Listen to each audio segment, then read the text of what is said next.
दोस्तों आज हम बात करने वाले हैं आषाढ़ महीने की। आषाढ़ महीना क्यों इतना खास है और क्या है इसकी वजह खास होने की, और कौन कौन से काम हमें नहीं करने चाहिए और कौन कौन से काम हमें करने चाहिए। और अंत में सुनाएंगे आप आषाढ़ महीने की कथा, जिसको सुनने मात्र से दोस्तों आपकी मनोकामना अगर श्री भगवान विष्णु की कृपा से पूरी होती है। तो दोस्तों चलिए वीडियो को करते हैं शुरू। हिंदू पंचांग के अनुसार आषाढ़ महीना होता है जो चौथा महीना कहलाता है। इस माह में वर्षा होती है। इस माह का महत्व तो बहुत है। इस माह में भगवान विष्णु जो होते हैं वो 4 महीने के लिए चिर निद्रा में जाकर विश्राम करते हैं। इस साल आषाढ़ महीना 12 जून से व्रत पूजा साधना भक्ति का महीना आषाढ़ मास शुरू हो चुका है। यह समय बारिश का होता है, इसलिए कहा जाता है कि इस दौरान साफ पानी ही पीना चाहिए। आषाढ़ मास के शुक्ल पक्ष की तो देवस्यानी एकादशी है, वो चातुर्मास या चौमासा भी शुरू हो जाता है। गांव में बोलते हैं चौमास लगते हैं और देवी देवता विश्राम करने चले जाते हैं, इसलिए इस अवधि में शादी ब्याह जैसे तमाम शुभ कार्य भी बंद कर दिए जाते हैं। दोस्तों आषाढ़ महीना अब बात करते हैं कब से लगेगा। तो वैसे तो मैंने बता दिया है 12 जून से, लेकिन हिंदू महीनों में चैत्र से आरंभ होने वाले नव वर्ष में यह चौथा महीना होता है और अंग्रेजी महीनों के क्रम में देखा जाए तो जून या जुलाई में यह आता है। जेठ और सावन के बीच में पड़ने वाले इस महीने में वर्षा ऋतु की प्रारंभ हो जाती है। खास बात दोस्तों यह है कि जेठ और वैशाख मास की तपती गर्मी के बाद यह महीना वर्षा ऋतु के आगमन का सूचक है। आषाढ़ महीना जो होता है वो धार्मिक कृत्यों के अंतर्गत एक भक्त व्रत भी किया जाता है, जिसमें पूरे महीने यह व्रत चलता है। इस व्रत के तहत रखे जाने वाले उपवास में सूर्यास्त से पहले ही आप भोजन कर लेते हैं और जितनी भूख हो उससे कम ही खाया जाता है। इस उपवास से भोजन की सीमा भी बताई गई है। जो मुनि हैं या पूर्ण संन्यास में है वो सिर्फ 8 ही ग्रास खा सकते हैं, मतलब 8 से 8 कोहरा बोलते हैं लोग, सिर्फ 8 ही खा सकते। लेकिन जो लोग वानप्रस्थी है, जो वानप्रस्थ आश्रम होता है, मतलब 4 आश्रम दिए गए हमारे, तो वानप्रस्थ जो आश्रम होता है उसमें जब लोग चले जाते हैं तो वो 16 ग्रास का सेवन कर सकते हैं, और जो बिल्कुल गृहस्थी में भी हैं, घर में रहते हैं, वो लोग 32 ग्रास खा सकते हैं। इस प्रकार से यह उपवास पूर्ण होता है। व्रत पूर्ण होने पर खड़ाऊं, छाता, नमक तथा आंवलों का किसी ब्राह्मण को दान किया जाता है। इस व्रत और दान से भगवान विष्णु की जो है कृपा आप पर बनी होती है। जो लोग पूरे मास का व्रत नहीं रख सकते हैं, नहीं ले पाते हैं, वह यह कार्य आषाढ़ मास के प्रथम दिन अथवा सुविधा अनुसार किसी भी दिन कर सकते हैं। आषाढ़ महीने के कृष्ण पक्ष की चतुर्थी तिथि को भगवान गणेश जी की पूजा और व्रत आरंभ करना चाहिए। इस बार यह तिथि दोस्तों पड़ेगी जो है हमारी 12 जून को। इस व्रत में गणेश जी की कृष्ण पिंगाक्ष रूप की पूजा करनी चाहिए। गणेश पुराण से आषाढ़ महीने की संकष्टी चतुर्थी व्रत के बारे में बताया गया है। इस व्रत का पूरा फल कथा पढ़ने पर ही दोस्तों मिलता है। दोस्तों आप अवश्य ये देख लें हमारी जो अगली वीडियो आएगी उसमें कि जो हमारी ये गणेश चतुर्थी है वो कब की, 12 जून की, तो हमारी आषाढ़ है शुरू हो जाएगी। आषाढ़ मास में आप बताते हैं कौन से काम करने चाहिए और कौन से काम कदापि नहीं करने चाहिए। दोस्तों आषाढ़ मास में बरसात ही होती है, तो इसलिए इस माह में हानिकारक जो कीट पतंग जीव वो पनपते हैं, जो लोगों को नुकसान पहुंचाते हैं। इस माह में सात्विकता के साथ पूजा पाठ करते हैं, काफी साफ सफाई के साथ उबला हुआ पानी पिया जाता है और संतुलित ज्यादा खाना नहीं खाना चाहिए। बाहर कम जाना चाहिए, बाहर का खाना भी कम खाना चाहिए। भोजन पानी को खुला बिल्कुल नहीं रखना चाहिए दोस्तों। इस महीने में।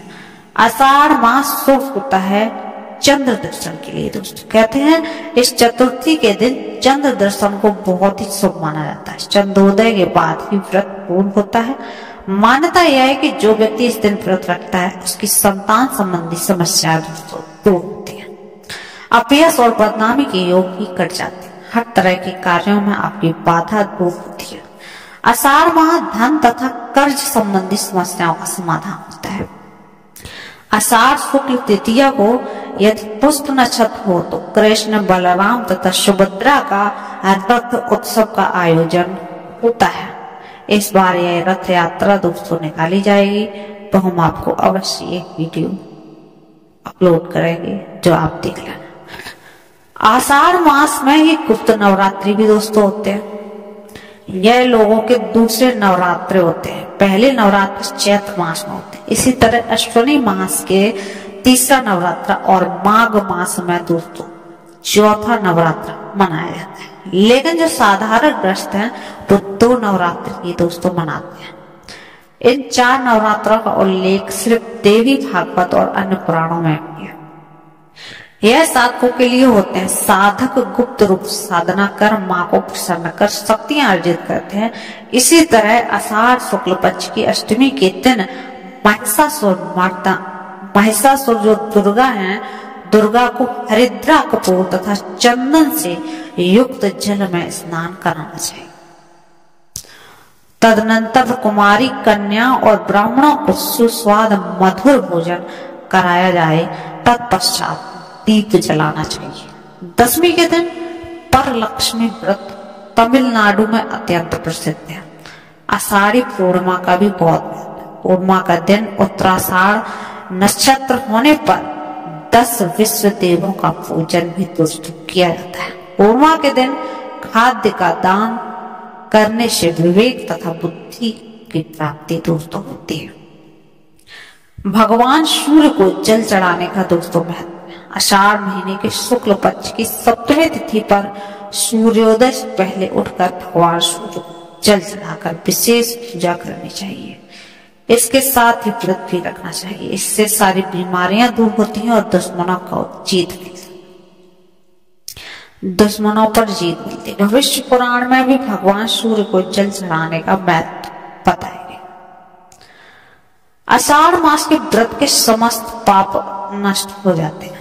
आषाढ़ मास में अगर आपने व्रत रख लिया तो माना जाता है कि आषाढ़ मास की कृष्ण पक्ष की एकादशी की योगिनी एकादशी है जो कहते हैं जिसको, इसके व्रत के समस्त पाप नष्ट होते हैं। यह इस लोक में और परलोक में मुक्ति दिलाने वाली है। तीनों लोकों में प्रसिद्ध। इस दिन लोग पूरे दिन व्रत रखकर भगवान नारायण की मूर्ति को स्नान कराकर भोग लगाते हुए पुष्प धूप दीप से आरती करते हैं और गरीब ब्राह्मणों को दान भी किया जाता है।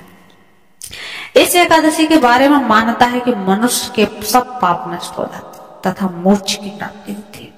आषाढ़ शुक्ल पक्ष एकादशी तिथि का व्रत किया जाता है। यह एकादशी स्वर्ग और मोक्ष प्रदान करने वाली एवं संपूर्ण पापों को हरण करने वाली होती है। इसी एकादशी से चातुर्मास व्रत भी आरंभ हो जाता है।